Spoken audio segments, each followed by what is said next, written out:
Last talk of the day. Hope everyone's really excited. Hi, I'm Ellen, and it's not just me that wants to change the food system, it's a lot of people in a lot of places. And what I'm here to talk about is the idea of framing the food system in this whole 30-year context and explaining what I mean by that, and then empowering people, each one of you and really everyone around the world, to change dinner in their own homes, in their own communities, and to show how that really can spill around the world to change the entire global food system. First of all, I think it's really important to understand a few things about, number one, my talk, but also about food. One is, food comes from the ground, for the most part. At least it used to, and that's part of the problem. Number two is that we really are supposed to enjoy food and experience food around the table. Also something that's changed very dramatically, especially in the last 30 years. And that's where the 30-year number comes in. I want to just establish some ground rules here. Eating is awesome, especially eating a fresh peach on a New Jersey farm right outside of New York City. So I think a lot of times the talk about changing the food system or about diet is all about negativity. The reality is food is one of the most incredible pleasures that we can all enjoy, and literally everyone everywhere around the world enjoys the pleasure of food. So we have to always remember to keep that pleasure in it whenever we talk about systems change or any of the other serious stuff that's involved here. The other thing is that feeding other people, that we often do around our own table or at a barbecue, but that I actually was able to do at an incredible level, is really, really, really important. My company Feed that I co-founded about 4.5 years ago was able to provide 65 million school meals for kids around the world. And I'm so proud of that, and it's so amazing. But unfortunately, there's people that are still hungry, and I started to feel like, gosh, I'm on this path of doing this incredible work, but I'm not really sure if this is actually what's making a dent, and if this is what's going to help change really what's turned into a global food system. These children lined up are, yes, going to get a meal today, but I'm not necessarily sure what's going to happen to them tomorrow. And the unfortunate thing about tomorrow and about the last tomorrows of yesterday are that there are 1 billion people hungry in the world today, and there's another 1 billion that are suffering from malnutrition, which is deficiencies in vitamins and minerals in their diet. But at the same time, there are 1 billion people that are overweight. And I'm sorry, but 1 billion and 1 billion out of our whole population of 6.8 billion, that can't just be a weird irony. Like, there's something there, and there's something systemic at the underpinning of these two issues that have to be related. And that's exactly why I set off on this path to go from feeding hungry children, which is a really important thing to do, to trying to understand some of the deeper issues. When you look at the two food problems that are on the planet today, both are crazy killers. And this is not about objectifying either of the two situations that people get themselves in, but it's actually a more kind way to look at it and say, it's not that it's always people's fault that they're either hungry or obese. It's a situation that we've gotten ourselves into. And it's actually incredibly ironic and interconnected that even at the state level or at a country level, these two things coexist. I mean, the data about Mississippi and about India is telling, but it's showing a greater trend that's actually spreading around the world. There's something called the nutrition transition in poor countries, where you take a population of people that were for generations dealing with hunger, and in one generation, by adopting a Western food system, they have the heart disease and the diabetes problems that we have in a nutrition transition like's happening in India and Brazil and China. Really, what that helps us to understand is that this is a systems issue. This is not necessarily a personal responsibility issue that everyone really likes to pin food systems on. And what I started to notice, especially because I was born in 1980, is that 1980 comes up a lot. And it actually came up a lot in a lot of our previous speakers. Remember, the warming of Lake Superior has really happened since 1980, the melting of the polar ice caps since 1980. Dinner has also changed since 1980 quite dramatically. Some things like the development of and the introduction of high fructose corn syrup, which was really first widely available in 1980. Our adoption and the Supreme Court decision that allowed the patenting of genes and the patenting of seeds in GM crops happened in 1980. And this other acronym, I love acronyms like the military people here, Overseas Development Assistance in Agriculture, we've decreased our assistance in agriculture by 85% and replaced that with food aid and essentially using our crops to send overseas instead of investing in agricultural systems. So you can see how around 1980 these changes that ended up bubbling up to both hunger and obesity kind of started around the same time. Well, the data really suggests that that's true. Hunger is up internationally and domestically. Obesity is obviously up. That's the place I started first hearing about this 1980 number that, wow, in the last 3 decades, in the last 30 years, Where does food come from, though? And that's, I think, what you have to you get these two problems that are out front, hunger and obesity. But the underlying root causes are all coming from agriculture. And the way agriculture is really kind of can be boiled down around the world is that you have hungry, poor women, like these women in Rwanda who I saw that are terracing the land. They're literally 75% of the hungry people are still farmers. So there's something wrong with the way we've helped people invest in their own agriculture around the world. And then you have me standing on a grain bin in Illinois, which is not really what I do for a living, but I love wearing a John Deere hat. And it's just showing that we have this other agricultural system that maybe seems like the better option to these poor women and their terraced land, but actually isn't necessarily the better option because we still have this massive health problem coming from food too. What happened around 1980, which is interesting, is that in the 70s, there was an oil crisis, as many of you will remember. And that made farming really expensive because a lot of our farming is very much based on oil. Things like fertilizers and pesticides and even the oil to fuel our tractors. This time period really had this massive loss of small farmers and a consolidation of big farmers. And what that also meant was a consolidation of our food supply. So if you think about all the food that's on your table, you don't normally actually think, well, where does this come from? And where does this company? A lot of the companies are actually all the same company, and maybe they have a sub-brand that you're more comfortable with, but if you actually back out where that sub-brand is a part of, you'll find it's really only a few big names. And it's only a few big products. Corn is in everything. In 1980, we had pretty much a zero consumption of high fructose corn syrup. Today, the per capita consumption of high fructose corn syrup in America is 60 pounds per person per year. And that's mostly coming from things like soda, but it's also in everything.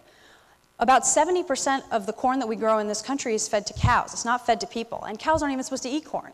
And a lot of the rainforest devastation we've heard about in previous talks, a lot of that's being knocked down to feed cows and to provide grain for cows, not even to feed people. Of course, we also have the problem of and potential solution / problem of feeding corn to our cars, which is not something I'm going to get into in this talk, but it's very. And the other thing that I think people don't necessarily realize is that we send a lot of corn and soy overseas to the developing world. And these are places where people could grow their own food. And these are places where really caring individuals like the UN World Food Program are trying to stem the problem of hunger. But in the last 30 years, we've shifted from situations where there used to be some emergencies that people needed food to come in from the outside to these long-term populations of people that become addicted to our corn and soy being sent overseas. We have decreased our agricultural aid and we've sent more commodities. So these barrels of food that are produced for kids in Rwanda, one of the beautiful part of the green belt of the world that we saw in some of the earlier images is actually getting our corn and soy to feed their kids in school feeding. That's not a sustainable solution to fix the problem of hunger. Also, in the United States, like I said, we're constantly barraged with this idea of eat less and eat more fruits and vegetables, but the data shows that it's become harder to access fruits and vegetables in our own country. Here in the Traverse City area, the bounty is incredible. Right now, you can get ramps and morels and all kinds of amazing fruits and vegetables, but they're actually more expensive.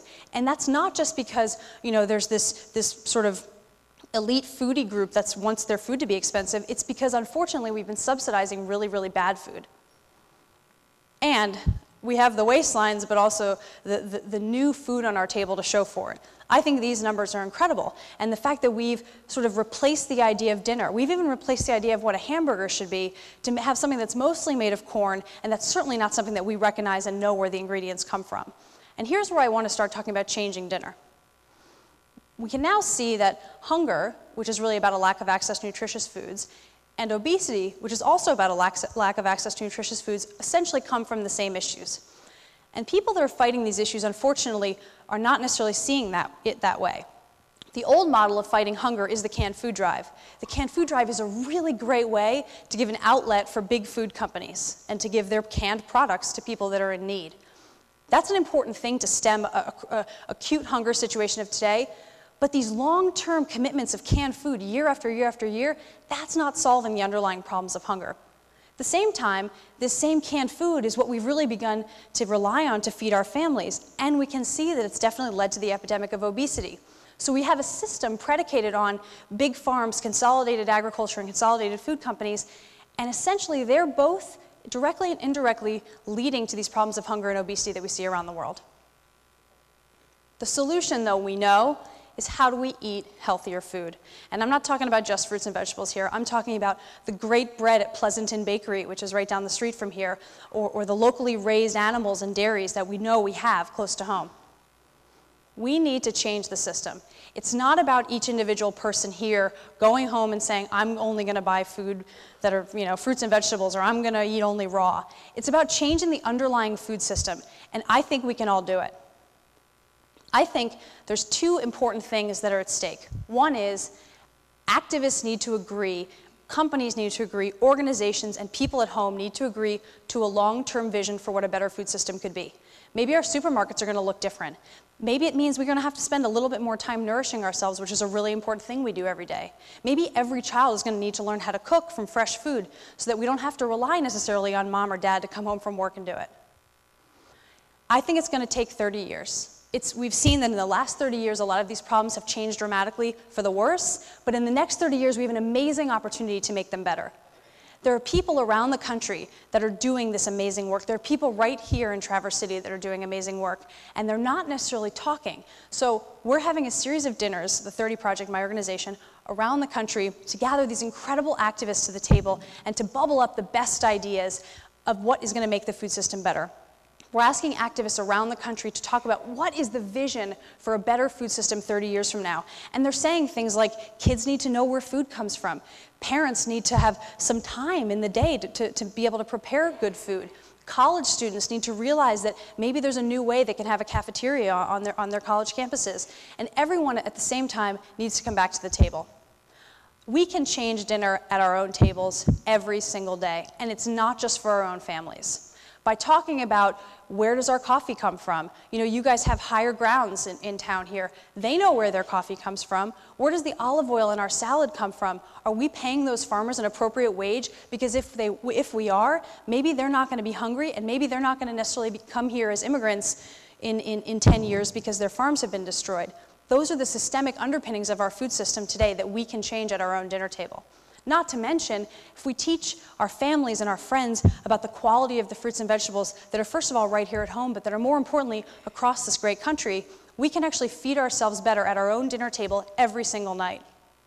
So I propose that at some point, either tonight or in the next few days, you have a very simple homework assignment, because it's the end of the day. Have dinner and talk about the food.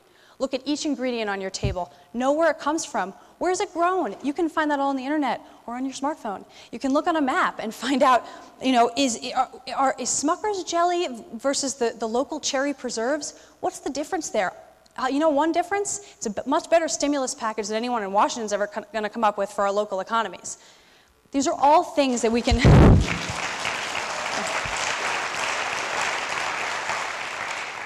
These are all things that can be fixed right around our table. Not only our health, not only our family's health, not only our weight, not only our self-esteem and our feelings about ourselves, but improving our communities, improving our soil, and improving our country. Our food security is the most important thing we have. And if you can think about literally the products on your table, who are you buying from, where are you spending your consumer dollar, and what are you investing in for your own future and the future of your family, that's something we literally all could do tonight and for the rest of the nights, for the rest of our lives.